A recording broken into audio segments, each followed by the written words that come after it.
So Krishna, please start. Oh.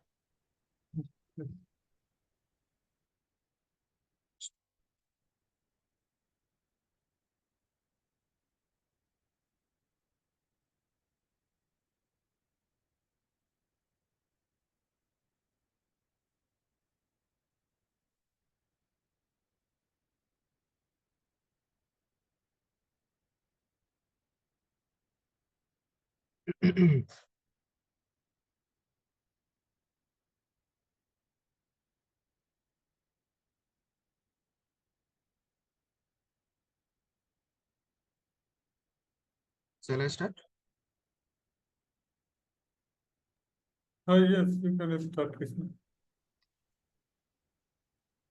So, good evening and welcome back to the second day of the FDP. Today, Professor, Dr. S.K. Yamsani will be conducting the session in place of Professor GLS Babu. We apologize for any inconvenience caused. So, we are pleased to welcome to Dr. S.K. Yamsani, who will be delivering a session today, Geosynthetic and Geopolymers for Sustainable Construction. Dr. Ramsani brings extensively expertise in sustainable construction material and innovative geotechnical solution. His insight will be provide a comprehensive understanding of how geosynthetic and geopolymer contribute to the Excuse enhancing me, Krishna. construction durability. Please make your screen in slide mode.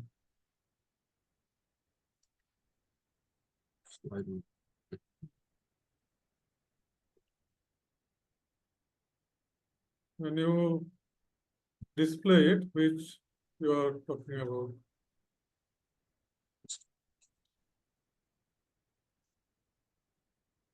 Yeah, I think it's okay. No, it's okay. Now you go on. Okay. So additionally, we are honored to have the second session, Dr. R. Jan, especially this is a technical manager Southeast Asia and a specific Mecca Ferry, Gurgaon, Haryana, for an industrial talk.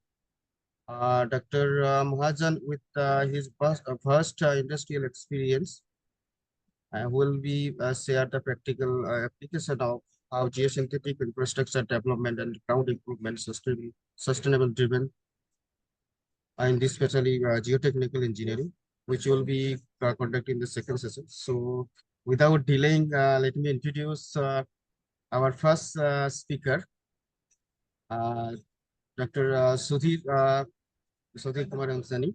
Basically, Sudhir Kumar Amsani completed his master and PhD from IIT Guwahati, and now served as the assistant professor at NIT Warangal.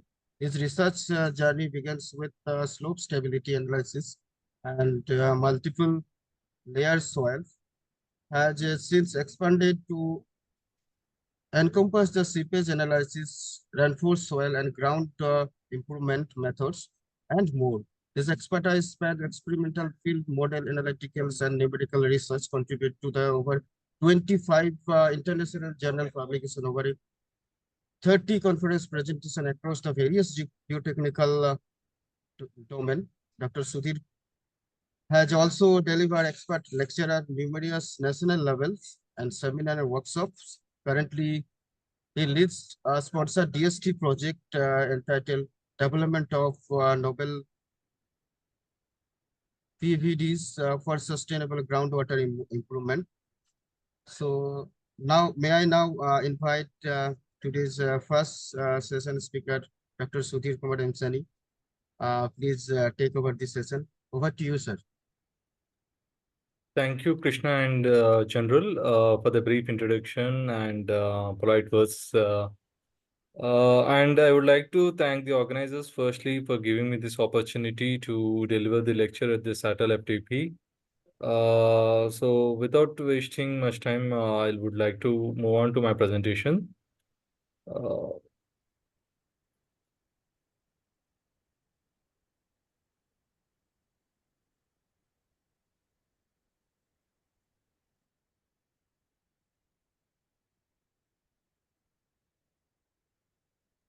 Somehow I'm not able to share my screen.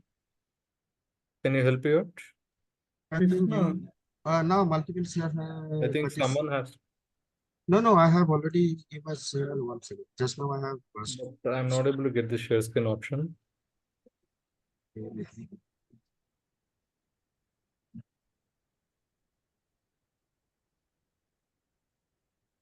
Right now? Just wait. Can I log in back? Yes. You just join one second. Right.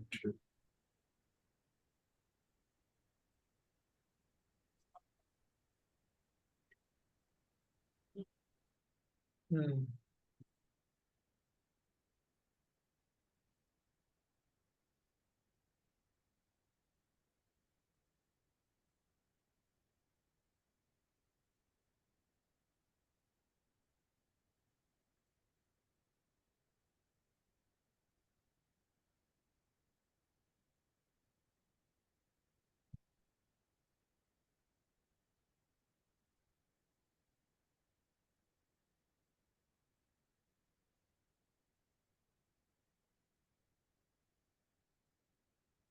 General, can you show which Your PPT is placed here. I can share. just wait. Yeah, I got it. Got it. Right.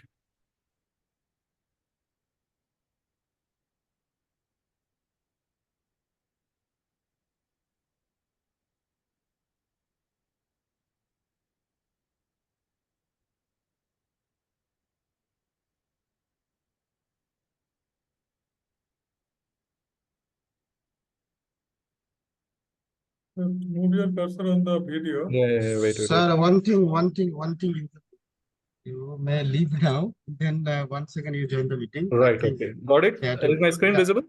Yeah. Right Yeah. now it's visible. It's visible. Yes, Right. yes. Good. Good. Okay. Please, please. So good evening, Start. everyone. All the participants, warm welcome for this day 2. It is day 2 now? Yeah. Yes. Day 2 of this workshop. Hope I am clear and audible. So firstly, we'll be starting with the geopolymer binders for sustainable construction. Yeah. So before moving on, I think as you are all attending this, we are more clear with what is the sustainability task. The sustainability is nothing but whatever resources that we are enjoying today. That is fresh air that we are enjoying, the fresh water that we have, whatever natural resources that we have, hills, forests, or the optimum amount of rainfall that we are getting, whatever healthy food we are getting. Okay, the crude oil we are spending, the sunlight that we are receiving, okay, the healthy environment that we are having, okay, all these things, whatever we are enjoying today, we need to ensure that all our future generations will have the same. That is, we should not overexploit anything so that our future generations won't enjoy these things. Okay, your future generation should not blame you for spoiling the things. Okay, so for that purpose, whatever process we are doing need not be the construction. Okay, whatever in our day-to-day life also, you should not waste water, the domestic water usage. Okay, you should not overuse the bikes for the nearby places. Okay, so likewise, in every activity, whatever you are doing, you have to plan for the sustainability in place. Okay, so with this small introduction, okay, that we can achieve by these process like reduce, recycle, and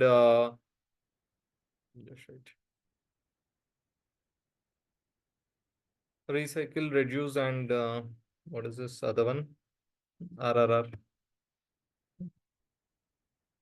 Reuse. Reuse. Yeah, yes. Just right.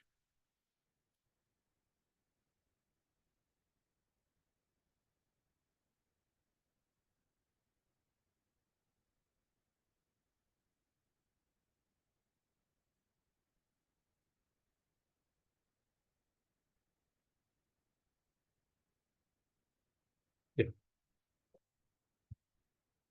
Okay.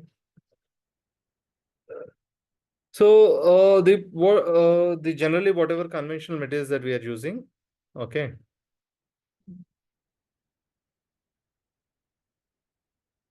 Right. So like major the construction material that we are using is cement. Okay. So the cement when it is used in place, it has a lot of it releases a lot of carbon dioxide heat into the atmosphere, and for the strengthening, okay, for binding to it and for curing of the cement also we require a lot amount of water. Okay. So generally high power consumption is required for production stage, about 5000 megajoules of energy. And it uses a lot of non-renewable resources like limestone, clay, etc. Okay. And per ton of cement, the 1 ton of carbon dioxide will be released outside into the atmosphere. So looking at these things, Davidovitis in 1991 has brought up this alkali activated binders. Okay, that we'll be discussing first. So cement production in China and India, where the high amount of production of cement contributing to a lot of global gases and all. So cement industry accounts about 8 to 10% of global carbon dioxide emissions. So keeping in view of all these things, people started working for the novel binders that do not affect the environment, that do not release carbon dioxide, that do not release heat into the atmosphere, that don't use much amount of water. Okay. So by that, and they also want to in turn use the industrial byproducts, that is the waste materials from the industries, to generate an optimal binding material. Okay. So that is where the alkaline activated binders have come into picture. So Davidovitis was the first person to bring up these things. Okay. So the geopolymers are actually the subset of alkali activated binders. So first thing that binders have been generated by Davidovitis using alkali activators. As we all know, like we have three types of materials, that is alkalis and acidic as well as saltic materials. Okay, so the alkali materials, when they react with some reactive aluminosilicate binder materials, okay, then we consider to be the geopolymers. So there is a small difference, slight difference between the alkali activated binders and the geopolymers. In case of geopolymers, the amount of alumina and silicate reactivity will be higher as compared to alkali activated binders.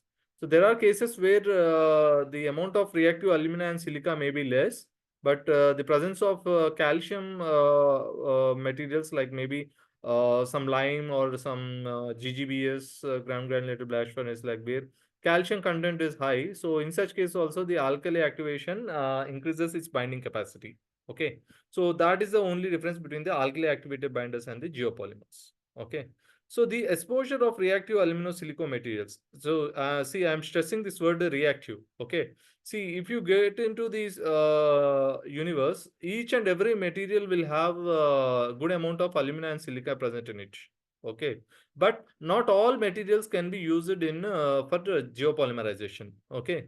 There should be reactive alumina and silica present in it. For example, if you want to start work on geopolymerization, first try to evaluate its reactivity. Okay. How much amount of alumina and silica can react to form the geopolymer? Okay, that need to be assessed. If not, whatever alkali you are activating, pouring into the material, it all goes in waste. Okay. So need not to say like these alkali activators also release some amount of heat when they bind these materials, but the amount of heat is relatively less as compared to that of the cement. However, they do not release that amount of carbon dioxide and do not use high amount of water that is required for the curing. Okay. So that's how, and here what we are doing is we are not exploiting the nature. We are using the waste materials that are having high alkaline and silicate in the formation of the binders. Okay. So that is what is all about the introduction about the geopolymers.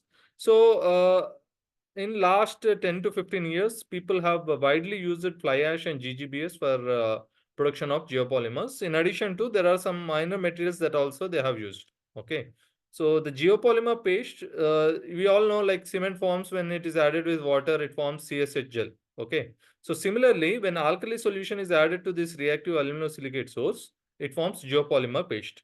Okay. So this geopolymer paste can actually bind the aggregates or sand particles in concrete or the soil particles in the ground improvement works. Okay. So the mechanism is like this. Okay. So you have the aluminum silicate material. Okay. From the water. So what we do is we actually remove the water from it. Okay. And then we add the alkaline activator so that it gets dissolved. Okay. And in this process, some amount of water will be vaporized. Okay. Then during this reaction, they form this oligomers. Okay. And they get connected in the form of these chains. Okay. And these chains again will be reorganized to form these kinds of three-dimensional structures. Okay. So this process is called as polymerization and hardening. Okay. Finally, three-dimensional aluminum silicate hexagonal polymers will be formed in this manner. Okay. So this reaction was identified by Dustin et al. Okay. So these are the chemical reactions that how the oligomers are formed are given here. So this is so similar to the CSH gel in cement, we'll be having sodium aluminosilicate hydrate gel. Okay. So this is the major component that we see in the geopolymers. In case of alkali activated binders, what we see is along with this NaSH gel, okay, NaSH, simply called as NaSH, sodium aluminosilicate hydrate gel.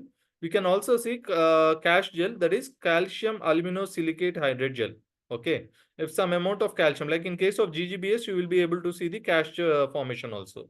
Okay. So this is how the reaction is happening. Like aluminosilicate precursors are there. We all know the tetrahedral formations of the soil molecules. Okay. The minerals in the soil. Okay. So these tetrahedral, these things will be dissolution, like they will be break in individual conglomerates. And then we see the free alumina silica, and slowly the condensation occurs. Okay. And in the process of condensation, they form this oligomers, that is aluminosilicate chains. And these again, after hardening, it takes about some 2 to 3 days for hardening to occur. Okay. So within that time, the geopolymer hardening will occur. So during this process only, it will bind the particles well, and the strength will be great. Okay. So like cement also, like 3 days, you will be having about 30% to 40% strength. 7 days, you will be having 70% strength, and 28 days, you will be able to achieve the 100%, 90 to 100% of strength. So similarly, the geopolymer also, the reactivity continues with time, and the strength gain also happens in the similar way as we see in case of cement. But the thing is, we do not require much amount of water in this process, okay, as compared to the curing of concrete, the cement concrete. Okay. So this, when we use these geopolymers in binding these materials for concrete formation, we call it as geopolymer concrete. Okay. So the geopolymers exhibit extraordinary properties by the modification of composite. Okay. So we get high early strength, high thermal stability, low permeability, long-term durability of the material, and satisfy the immobilization capacity. So there are some materials where you see the heavy metals. Okay. Poisonous materials will be present in the materials, maybe like mine-based and all. In such cases, if you use these geopolymers, it will immobilize those heavy metals from its place, and so that whenever it reacts with water, they won't leach outside and they do not affect the surrounding environment. Okay. So that is the additional thing that we get using the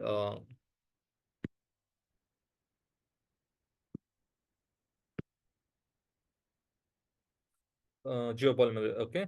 So we have various applications, like it can be used for in catalysis for environmental governance and alternative binders to ordinary Portland cement.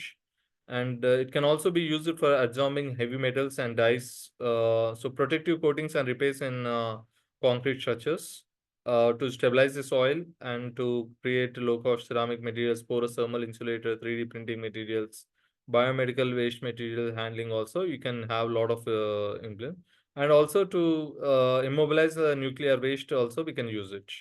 So here are the list of various types of industrial waste that have been used for geopolymerization. Okay, the water treatment sludge, the rock wool, magnesium slag and the magnesium formation, volcanic ash, kaolin and metakaolin. So the amount of silica that is present in these compounds and silica and alumina is reported here. So the presence of these high amount of reactive silica has actually helped them to generate geopolymers out of this. Okay.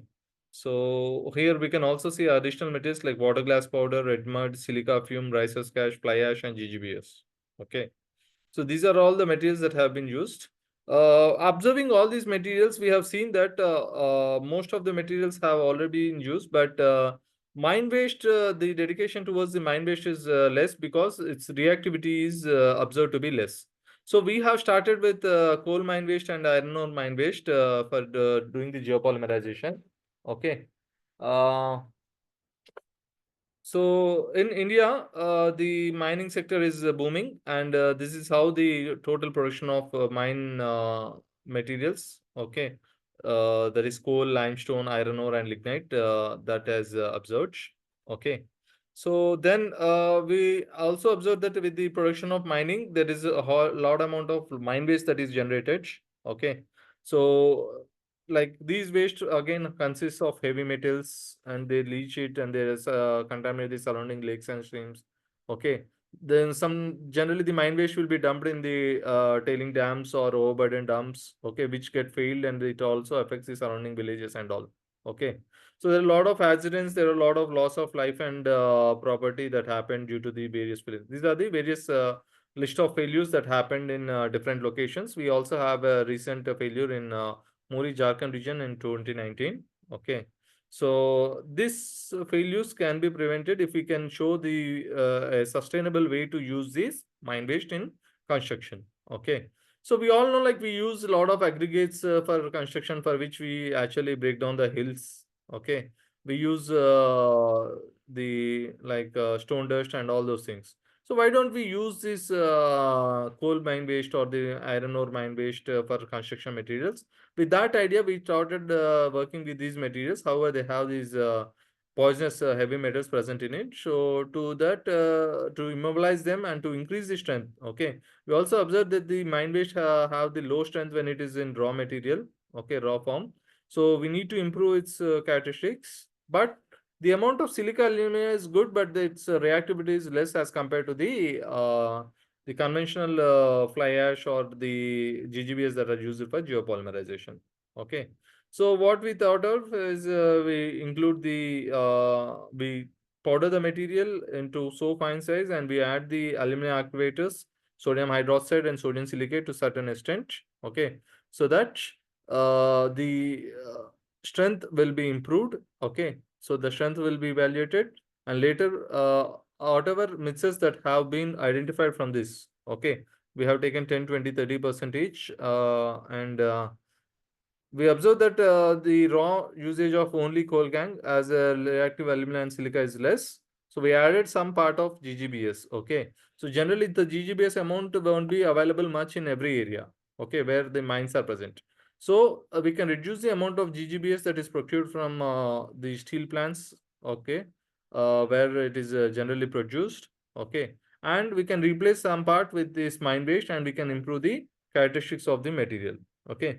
So with that idea, we have mixed the slag also along with coal gang. Okay. And we calcined up to 700 degrees to improve the reactivity and then later evaluated the strength. So this is how the test specimens have been prepared. Okay. And they were tested for UCS for evaluating the strength. Okay. So we can see here like how the failure pattern is there. Somehow brittle behavior is observed as it becomes a strong material as compared to the normal soil bulging failure and all. Okay. So a heavy increase in strength has been observed. So this is the flow chart for our work, how the strength and durability increased with time has been evaluated. Okay. For different curing periods. And then later, why this strength has been improved to understand those things. So, and HRD analysis, the microscopic and chemical analysis have been conducted. So this is how we can see how the strength is being improved with improving the liquid to solid ratio. Liquid is nothing but the activator. Solid is nothing but the precursor material. Okay, that is the base material that is used to form the geopolymer paste. Okay, so we have varied that activator to solid ratio. Okay, and the amount of activator also we have not used the single activator, sodium hydroxide or sodium silicate. A combination of both of them has been used. Okay, And for different curing periods like 7 and 28 days, we have observed that the strength, how it is varying. Okay. Here we can see like with time also the strength is increasing. With the increase in the alkali activator content, the strength is increasing. Okay. So, but we can see that the optimal amount is attained at 20% of coal gang. Okay. That is above that, what is happening is the amount of activator is not sufficient, or the amount of reactivity that is happening in the composition is less, by which the strength is observed to reduce. Where do it go? So 20% soil replacement can be done with mine waste, and thereby the strength can be improved significantly to suit to the subgrade applications. Okay, the amount of UCS value that met with these studies has been observed to satisfy the subgrade applications. Okay. Later, when the slag has been included, we have seen that it is also suitable for the usage in base material. This is how the CBR test analysis have been done, and we can also have seen significant improvement as compared to the base soil. Okay, see, the base soil has only about 25 CBR value, while we can see like the load increased to about 80 to 100 kgs in the unsoaked CBR, while in soaked CBR we got about 180 kg of load. So these are the CBR values evaluated in terms of percentage, and we can see how the significant improvement in CBR was also observed with the geopolymerization in place. So while we have done the HRD analysis, we understood that the N is nothing but the sodium aluminum hydride formation. Okay, so whatever the montmorillonite minerals or the quartz that is there, majorly the montmorillonite minerals and muscovite, they have been collapsed as well as, and they form the sodium hydroxide, sodium aluminate silicate hydrate gel in this form, and thereby the geopolymerization has occurred. We can ensure with these HRD analysis, and this is all the description of the same. And in microscopic analysis also, we can see like as compared to the raw soil, okay, whatever these plate-like elements are there, layered elements, honeycomb structures, those have been now become a sheet-like structures. This is how the gel, okay, the geopolymer gel has coated the soil particles and binded the particles into congruent. Okay, so here we can see clearly more in case of the coal gang geopolymer paste coating onto these materials.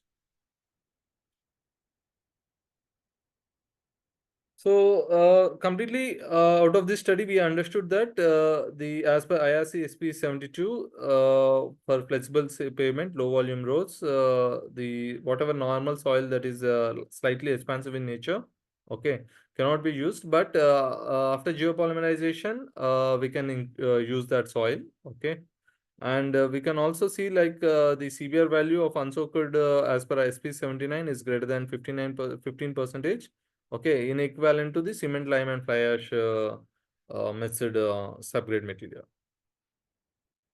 So with this, we will be finishing the first topic about geopolymerization. Any queries, we will take it now, and then later we will be moving towards how the geosynthetics make the sustainable construction.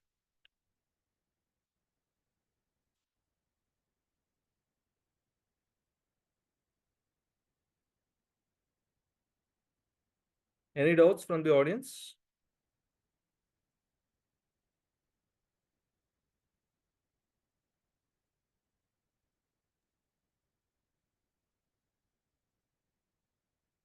Okay, then.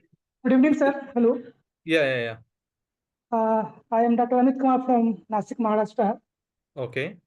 Sir, can we go for same for concrete also?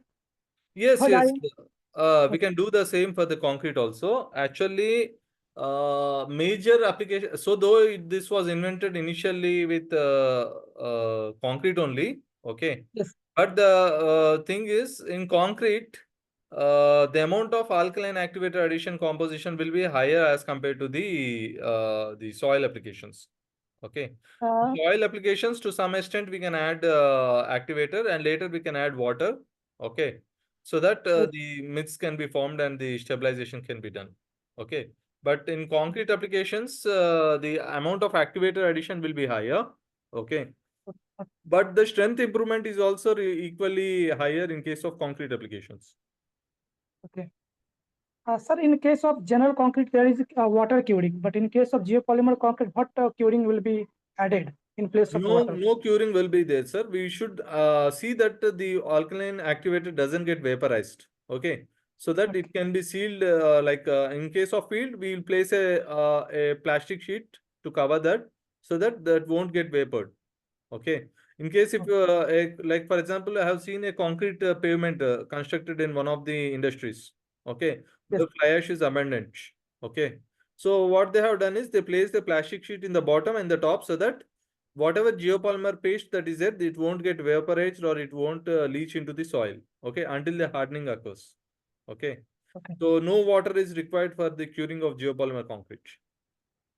Sir, one last question from my side, sir. Yeah. Sir, if you use fly ash, GGBS, a different type of supplementary materials, so in that Yes. case, there is changes of silica and alumina content.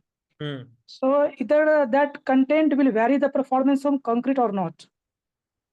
Sir, actually, the fly ash and GGBS has silica and alumina present in it. Okay. Yes. But I think you have missed the initial slides. Okay. Let me show you. The materials that are rich in alumina and silica. Okay. Those only can be used. If you can see this slide here. Is it visible, my screen? Yes, sir. So the materials that are rich in alumina and silica, those only can be geopolymerized. Okay. If not, the amount of alkali activator increases if it is very less content and not reactive also, and the amount of strength improvement will also be not that significant. Okay. And yeah, Thank you, sir. right.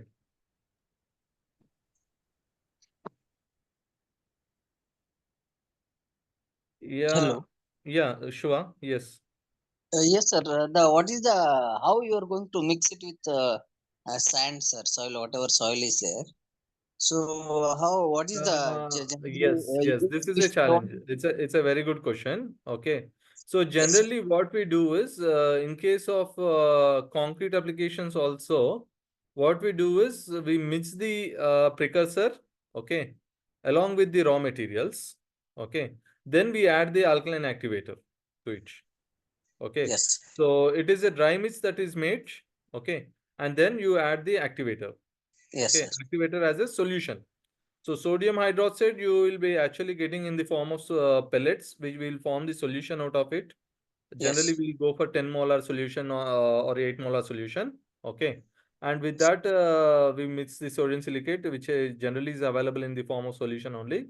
So that solution will be directly added to the raw materials in dry form. And sometimes there is other thing called one part geopolymer. Okay, where the sodium hydroxide and sodium silicate combination, or whatever it be the activator, we get it in the dry form, similar to the aggregate sand that what we get. So that will be adding it to the binding material, the raw materials, as well as the binders like sand or aggregates.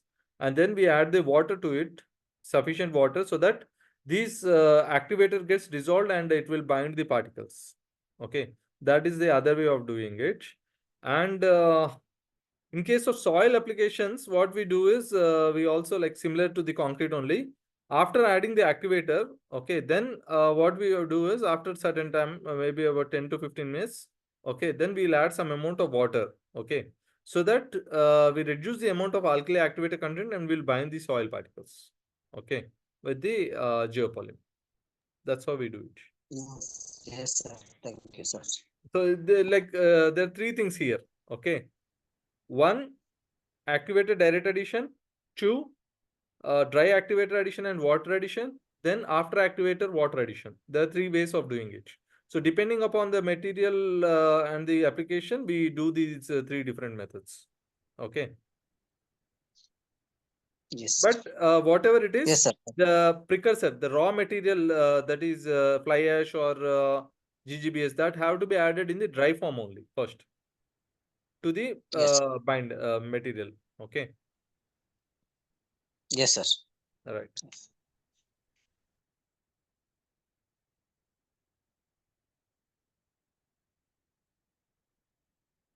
Okay, if there are any more doubts, we'll take it at the end. Let's move towards our second presentation. Okay.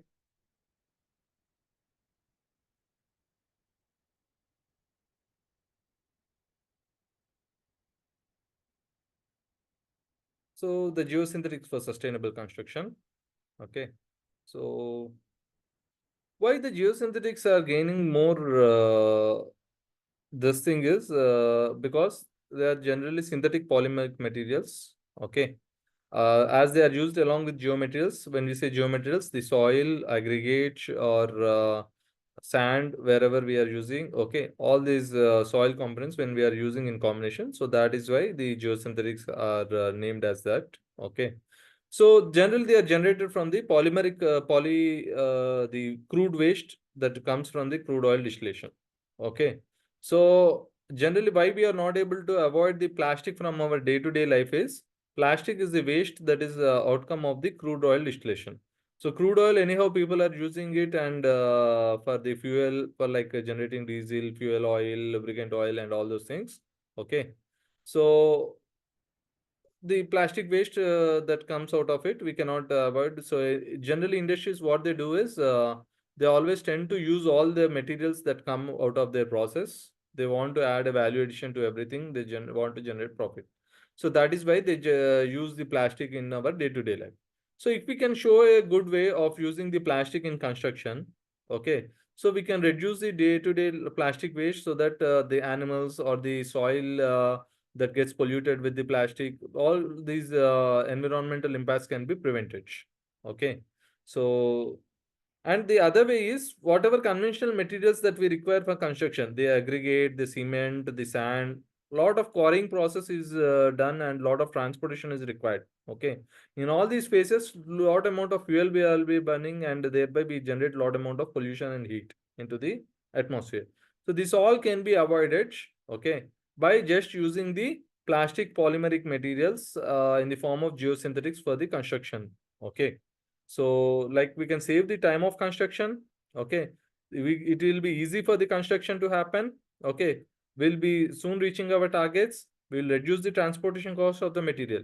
Okay. So the reduce, reuse, and recycle can be very well applicable for the geosynthetic materials, and that's how we are doing a sustainable construction using geosynthetics.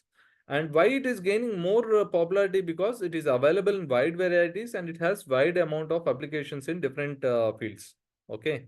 So geosynthetics, though they were initially developed for soil applications, okay, in recent time people started using in concrete also. Okay. Like they are in order to stabilize the existing columns, they are using it as a wrapped, okay, polymeric wrap. They are doing it in order to rectification works wherever the construction is happening, or to act as a water barrier, to seepage barrier, to strengthen the concrete columns, to create additional shear reinforcements. In all these cases, different types of geosynthetic materials are in place in concrete constructions too. Okay. And so we have, and why additional benefits of having geosynthetics is it is easy to install. We can customize it into our requirement. Okay. It is easy to transport. Okay. The low cost of transport is because we can fold it, we can make it into rolls and use it. And it is always economic and effective in application, and thereby it achieves the sustainability. Okay. So we'll see the things. So these are some forms of the geosynthetic that are commonly we see in our geosynthetic, the soil constructions. Okay. So geotextile is like our fabric, whatever we use for making our shirts, pants, cloth material. It will be similar to that. Okay. So you all see like in case of t-shirts, you won't get the woven patterns. Okay. In case of shirts, you will be seeing weaving happening. Okay. The threads will be weaved together to form the fabric. Okay. But when you go to the, when you look at your t-shirts, it will be a smooth fabric. Okay. So the difference is it is a needle punched. The t-shirts are needle punched, while the shirt is a woven type of it. Okay. So that is how geotextiles also exist in two forms. One is woven and non-woven form. So woven form is where the weaving of plastic threads will happen. Okay. Polypropylene threads, whatever is the raw material it is.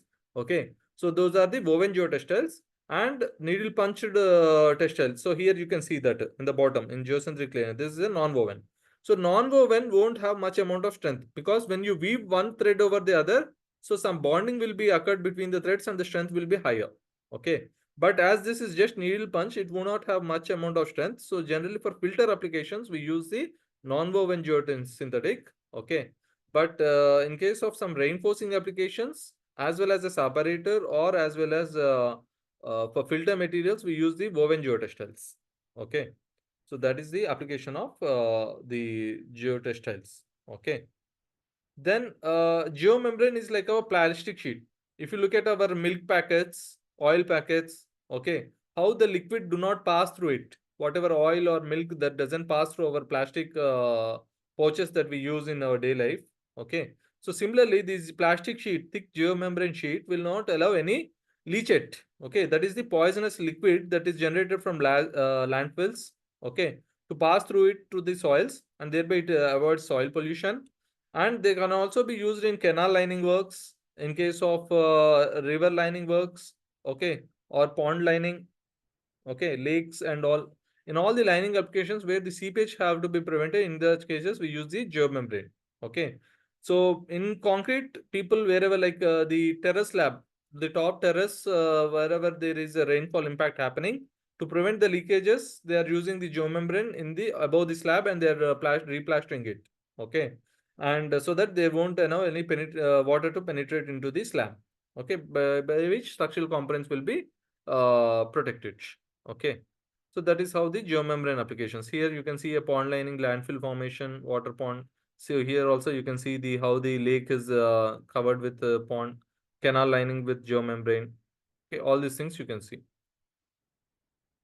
Then in slope stability works, we use the geocells. We can also use the geocells in pavement formations. These are like pockets of plastic cells that are connected each other. We can fill with boulders or some aggregate soil mixtures. Okay, so that we can protect the slopes from erosion. Okay, and that is one. See, these holes that are there in these pockets will allow the water to flow through it. But whatever materials that are there filled in these pockets won't get eroded while the water is moving it. Okay, so that is how in slope protection work we use the geocells in slope protection and erosion control works. Okay, and we can also use it in the low bearing soil stratum is there where to improve the strength of it. Okay, we'll see that applications in the upcoming slides. So generally, when we do the pavement, we have different types of soil layers in the below the pavement. Okay, whether it is rigid or flexible pavement. Okay, we'll have a subgrade layer, we'll have a base layer. So these two are different type of materials for different purpose. The amount of loads that come onto each of the layers will be different. Okay, but with passage of vehicles with time, what happens is whatever the base material, it is a mixture of aggregate and stone dust and all those things, while the subgrade is a soil material. These two gets mixed up, and the strength of the both the layers will be lost. Maybe the bottom layer strength is may increase, but what happens is the base layer strength will be reduced, and thereby it will lead to the pothole formation. So the mixture of base layer and the subgrade layer have to be prevented. So as a separator, we place this geonet. Okay, so thereby though the high traffic occurs also, the base material do not get mixed with the subgrade, and the strength of it will be retained, and thereby the loads can be passed properly, and thereby no pothole formation happens in the pavements. Okay, so that is one thing. And you can see these geonets, these apertures will actually help us for the drainage. Okay, so if you remember in your childhood days, if there are any droplets on the floor, what you used to connect the drops. What happens when the drops are connected? The water will try to flow from one drop to the other, and thereby the flow increases. Okay, so similarly, these geonet apertures will connect the water droplets and thereby increase the drainage capacity. Lateral flow of the water can be improved by using the geonets. Okay, so these are the two applications. It acts as a separator, as also it also enhances the lateral flow. Okay, so that is one case of geonet. Okay, are we following or am I rushing? It's okay, Sudhir, it's going good. Right. Okay, in case of retaining structures, generally most of the retaining structures get failed if the pore water from the soils is not removed properly. Okay, so water whenever it mixes up with the soil, the strength of the soil will drop down. Okay, as we all know, like how the pore pressure generates and the effective stress reduces and the strength will be reduced. Okay, so similarly to remove the water, okay, we need to have these drainage pipes in place. Okay, these are the similar to our plastic pipes that we use for drainage constructions. Okay, the thick plastic pipes, but they have the apertures. You can see inside the black parts. Okay, so with these apertures will allow the water to penetrate into the pipe and soil won't get in, and thereby water can be moved outside the backfill materials or in retaining structures, and thereby the drainage formation will happen. Okay, so these are called as geodrains. Okay, porous pipes that will allow the water to drain outside the fill materials. Okay, then wherever you see like in hilly terrains, okay, if you want to construct the retaining wall using cement, lot of cement is required. Cement mortar, you need again sand to be procured to that place. Okay, instead, if you have large boulders in place in hilly terrain, okay, you can fill these metal steel bots. Okay, so sometimes you can get as a stainless steel bots, or you can get the polypropylene mesh bots. Okay, whatever be the material it is made up of. So this box is called as gabion. So this box can simply filled up with the whatever boulders that are there. Okay, and the strength of these mesh will actually hold them together, like how the cement holds each and every brick or the stone that is in place. So the gabions will hold them together, and thereby it forms the retaining structure. Okay, so here you can see how the retaining wall is constructed using the gabions. Okay, placed one above the other. Okay, 3 layers of gabions are placed. Okay, in the slope cut, and it is retaining the soil in the background. Now, the additional benefit that we are going to get is in cement retaining wall, you need to make again weep holes for the water to move outside. And sometimes they may get clogged and the retaining wall will failure.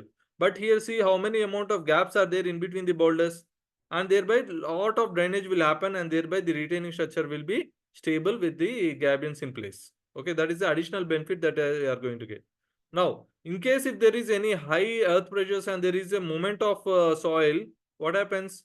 The one of the block may fall down, so which can be rectified. So that is reuse is can be attained. While if you again see in case of cement concrete, if the cement fails, again you have to bring new cement to construct. While the gabion, the same gabion can be used, though there are any movements or failures that happens. Okay. So that is the benefits that we are going to get with the geosynthetics. It can be reusable. Okay. If you want, like if it's in case of temporary structures also, you can use these kinds of gabion walls. And later, if you want to remove that structure, then remove it.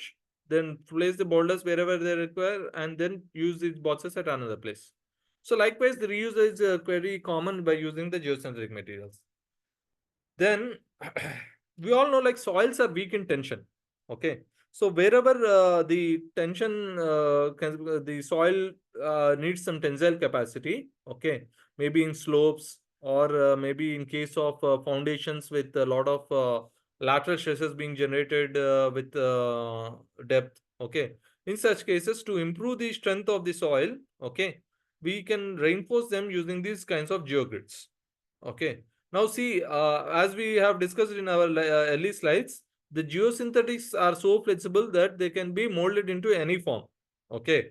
After we are actually see if we how many forms we get plastic in our daily life. We use plastic buckets, we use plastic bins, we use plastic covers. Okay, plastic like pens we use. So it in different forms we can mold the material. So likewise here you can see how many forms of geogrids have been done. So why these different forms are there is, so load distribution won't be same in all the applications. Okay. In some of the applications, the load will be in one direction. So wherein you use these kinds of uniaxial geogrids. Okay. That is, wherever the load is coming on that direction, in that direction you place more amount of plastic material to resist the tensile loads. And other direction you can save the material. Okay. So that's how you can get these kinds of uniaxial geogrids. Okay. Then you have the biaxial geogrids where equal proportion of the load will be coming both the direction. Okay. So likewise, you have composite geogrids where different combinations of horizontal and vertical strands will be there, by which, depending upon the ratio of horizontal to vertical load in the application, we can discuss the with the vendor and fabricate our own kind of geogrids also. Okay, depending upon the soil particles that are there also. Okay. See, they sometimes see these kind of large apertures can be helpful where the soil has aggregates like this. Okay.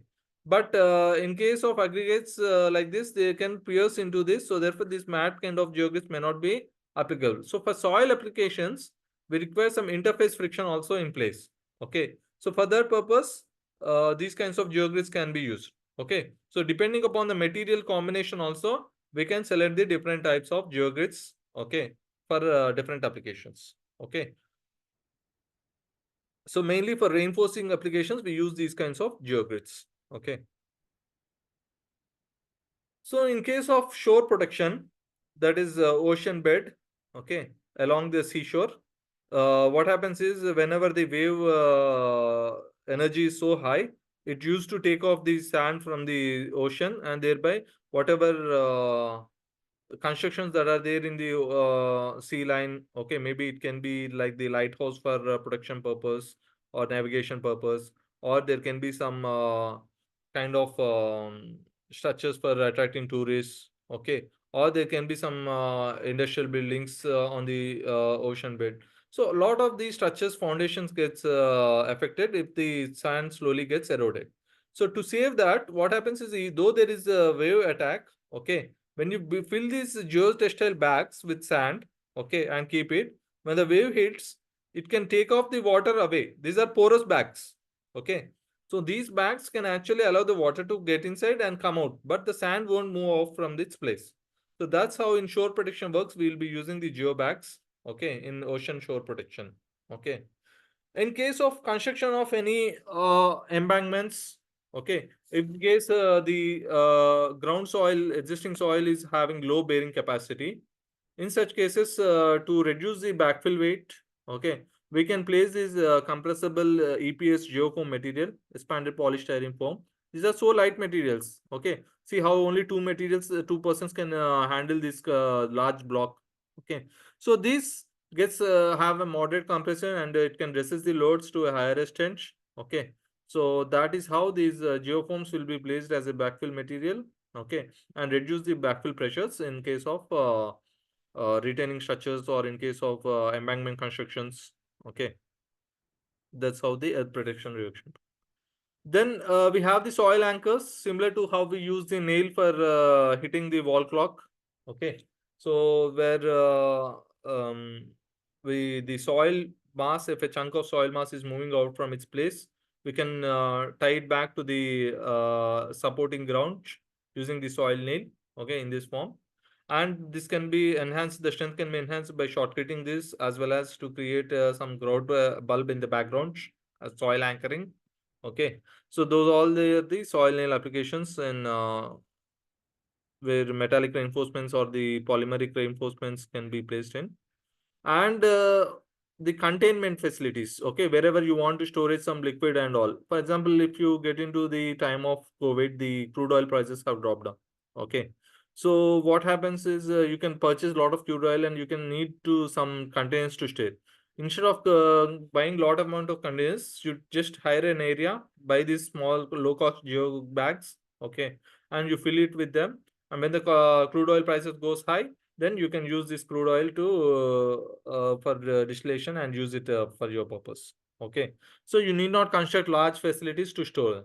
So in case of sewage treatment or wherever it is to store the material, okay, so you can use this liquid material storage purpose. We can use the geobags, okay, polymeric geobags that are impermeable, okay. So these are the geotextile bags with porous, which will actually allow the water to flow in, but the soil will not be here. Here, these are to store the water where there won't be any seepage from it, okay.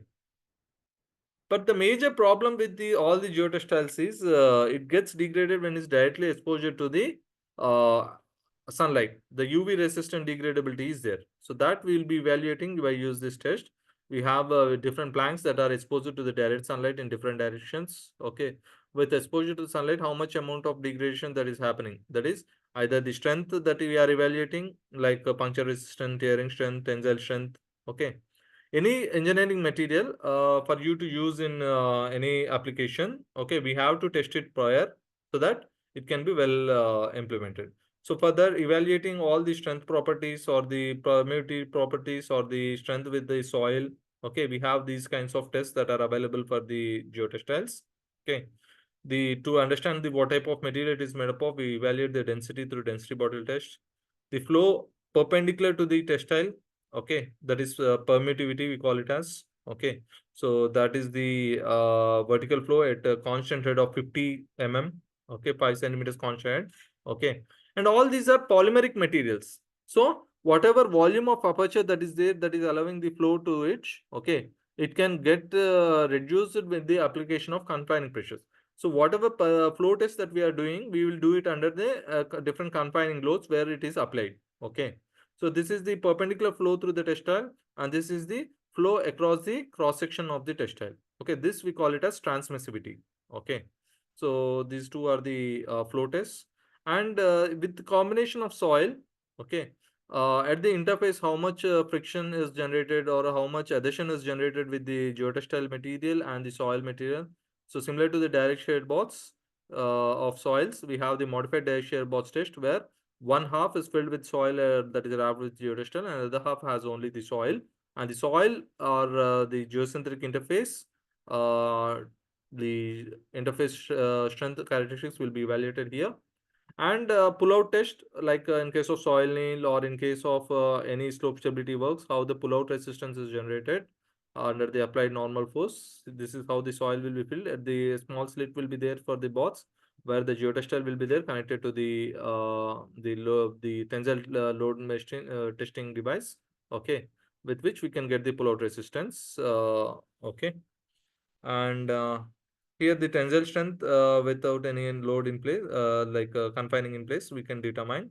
We have different types of tensile stress depending upon the application. Like for important applications, we do the wide width tensile stress. The sample size and the clamps differ in case of each of the tensile test. In case of normal applications, we do a grab tensile test of 50 mm wide, and in case of very minute applications, we also do the narrow width tensile test with 25 mm width of the sample. The distance between the clamp will be about 100 mm. And in case of tearing strength, we see like sometimes in applications, what happens, there can be slit on the textile with which the tearing can occur. Okay. So to determine that, the trapezoidal tear test will be done, where the sample will be placed as a trapezoid and a small slit of 15 mm will be created, and how the geotextile will be teared off to evaluate the to determine the tearing strength.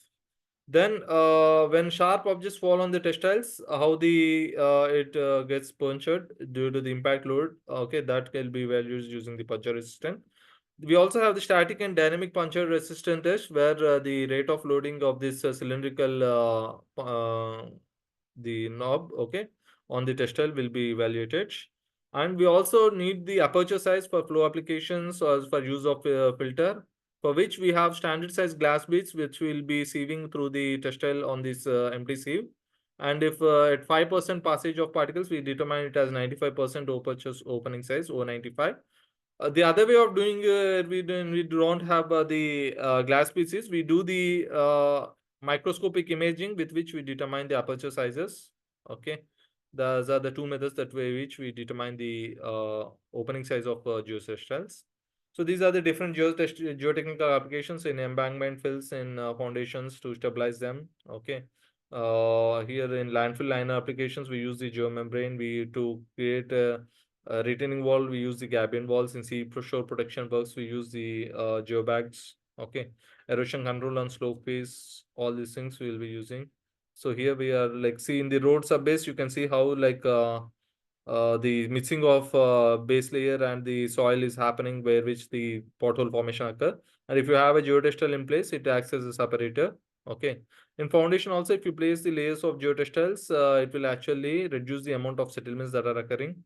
And here you can see, like in case of an embankment, the foundation can fail, okay, due to the loads on the embankment. But if you place a geotextile in place, the settlements on the foundation failure can be prevented. You can also see like how the a parking area is being created using the geocells filled up with the soil material, so that no much settlements will occur. You can also see the in road bases how the geogrids are used to improve the strength of the layers. So this is the other way of other application where we can actually reduce the side fills that are required for the embankment formation. So generally, when you see an embankment, See, you are seeing these kinds of triangular portions, okay, on the either sides to support the soil in place. But we can replace that by placing a panels here, and the panels will be connected each other using the geogrids in this form, okay, on the top of it, and where the load gets balanced, and the environment becomes self-supported by using the reinforcing techniques. So here you can see how the triangular one, the loads are balanced by connecting with geogrids, and that's how it is. In case of slope stability works also, on half of it, the similar application will be there. Okay, where to an extent where the loads are coming up, we place the geogrid, and there we have the facing panels to support them. In slope stability works also, we have different applications of geotextiles. In erosion control practices also, to create the confining, we place a geocell in place or the composite vertical drain that will allow the water to flow out, and it will protect the. And in case of pavement also, so majorly the pavements will be failed not only with slopes, but pavements also will fail when the water is in place. The strength of the base layer, pavement layer, the bituminous concrete layers, okay, flexible pavement, all those things get failed in the presence of continuous water. So water has to drain out. So that is why we provide this slope on the pavements. We call it as a cant, I think. Okay. So that though with that cant also, if the water is not penetrating in high rainfall zones, you have to have the in the bottom, you have to have these filter layers, composite drainage net where the water will flow out. And in the sides of it also, we'll having this composite textile where the lateral drainage will be created, where the water will be completely removed from the pavement structure, and the strength of the pavement can be retained. Okay. So we can also mix some fibers in the soil to improve the strength, and this is how the fiber mixing and compaction is occurring. So we have gabions also for river training works in ocean protection. Okay. And with this, we'll close this. And any queries? I have to rush the slides in the ending, but hope I have discussed all the applications. The PPTs, yeah, I'll try to share it. Okay. Any other doubts? Hello, dear participants. If you have any confusion or doubt, please unmute yourself and ask. So these are my contact details. If you have any doubts in future also, you can contact me anytime. I'll be happy to help you out.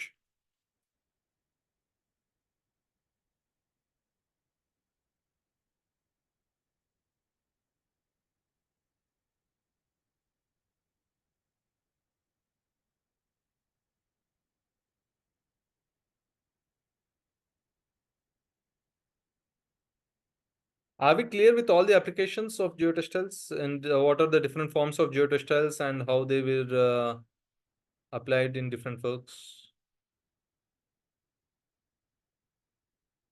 There are a lot of other forms also, like prefabricated vertical drains, polymeric wraps.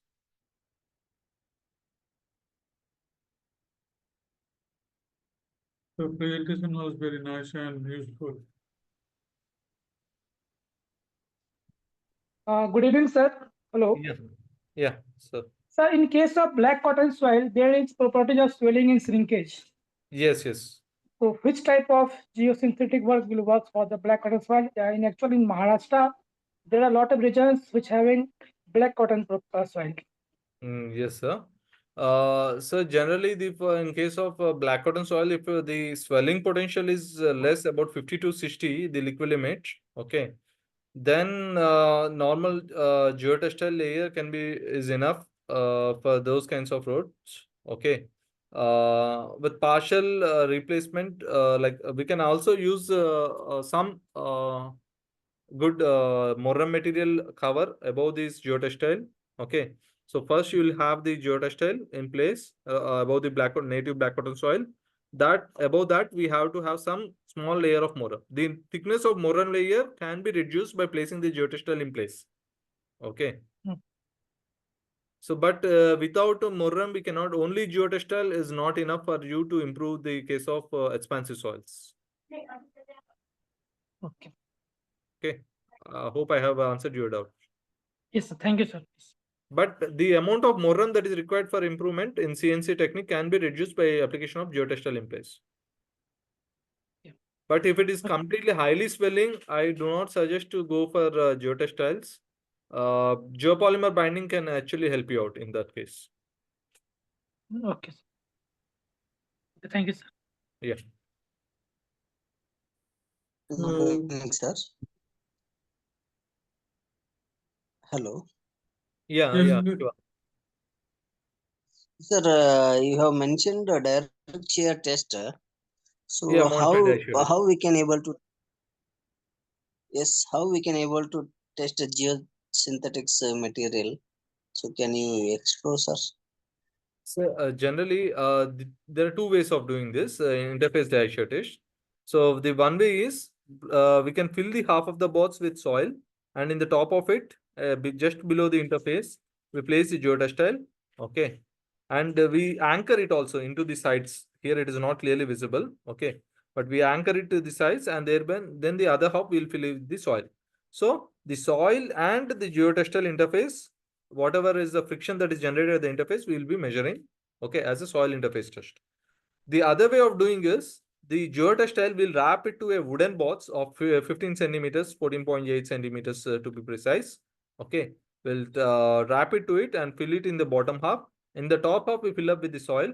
That will be actually effectively evaluating the interface shear of the geotextile and the soil. Okay, that is how the modified shear test will be done. So, am I clear, sir? Yes, yes, sir. Right. Any more doubts? No. So Sudhir, thank you very much for your nice Yeah, I talk. think some of them are there. Mr. Carr, RSR, do you have any doubts? Yes, there are some questions like for soil erosion control. Is Sir. CBR of this geotextile is necessary to the test?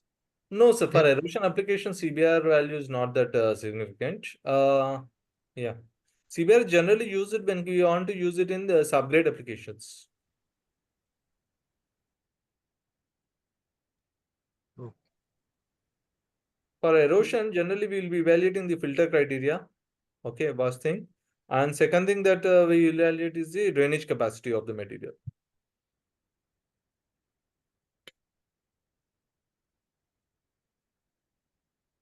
Thank you very much, Sudhir. Sir, may I for know, sir, your- one information? Yeah. What is the life of this material, sir, generally? Sir, when it is not exposed to the atmosphere, it is lifelong. Like how much years the plastic is taking to degrade? So it's the same because all these are polymeric materials, plastic materials that are there in geosynthetics. So if it is under the soil, then the life is for sure. But if it is above the open to the atmosphere, its strength will drop down. Okay. But But again, may I know when the water infiltration takes place, the yes. characteristics of the water may change. In that case, No, the sir. behavior of That the much material will amount of change. sir, that much amount of interaction won't happen. Okay. Like how the plastic dissolves in water, what you are talking of. Okay. So that amount of interaction studies have not been there in place. Okay. Because the amount of water that will be interacting is quite less because most of the water will go through the drains. Okay. The whatever aperture size is there, the interface will be quite less. Okay. There will be free flow of water. That is where we are applying for. Okay. So we will have enough drainage capacity so that the interaction between the plastic and water will be reduced. Okay. But if I want to go for strengthening of the BC bituminous, black cotton soil or clay soil, is it recommended, sir? Yes, sir. There are applications where already the geotextiles are in use for Okay, sir. improving the black cotton soil. Okay. If you see the IRC codes also, there are a lot of codes that have been designed for reinforcement applications in pavements in rural roads. Okay, sir. Thank you, sir. Right. Thank you. Thank you. In fact, in India, we have more codes developed by IRC for geosynthetic applications. Okay. More Noted, than sir. the BIS codes. Sir, am I audible? Yes, yes. Sir, in India, is there any place where combined geopolymer and geosynthetic have used? I doubt that. Yeah, actually, yes. There are like research studies were there. I don't know whether the practical applications are there, but people have used fiber reinforced geopolymer soil improvement techniques. Ma'am from Bitspilani, I do not remember her name. Anasuya ma'am from Bitspilani, Hyderabad campus. She has done some works related to that. And I think before me, some of them in NIT Warangal also have done these kind of works where the fiber reinforced geopolymer concrete works have been done. Sir, particular which application? In which application? Generally, they have done the laboratory studies only, not application oriented studies. Okay. Whether how the strength is being improved, because generally when we do the geopolymer soil improvement works, the soil becomes brittle. Okay. Yes. There will high improve in strength, high increase in strength, but it will be brittle and sudden failure. But certain applications we require some amount of plasticity in place, that is the flexibility for the soil. So for such cases, they again induce some geotextiles or the fiber reinforcement to bring that more component. Okay. Okay, sir. Thank Right. you. Sir, may I ask you, is it possible to share this PPT? It is giving a lot of information to us. Yes, sir. I'll share a PDF of it. Thank you, sir. Thank you. Okay.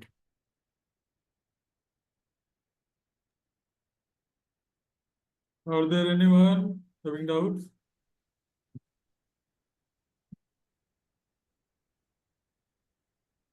So thank you. Thank you very much, Sudhir, for your resourceful, valuable talks on session 3. So maybe we'll leave. You have some work you told me. You told me. Yeah. Thank you. So Thank you very much. we can stop here. We can have breaks. Yeah. Krishna, Yes, you yes, please. yes. Sir, I'd like to add some more things. Thank you very much for sharing invaluable insight. We are eagerly anticipate more such enriching session and a collaborate opportunity in the future. Thank you, sir. Thank you. So, participant, the next session will begin at 8 p.m. and will be conducted by Dr. R. Mahajan, Technical Manager for Southeast Asia and Pacific, who will deliver an industrial expert talk. So till then, this is a break up to 8 o'clock.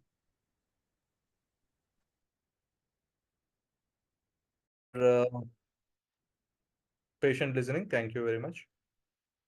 Thank you, sir. Thank you, sir. Good night, sir. Thank you, sir. Thank you.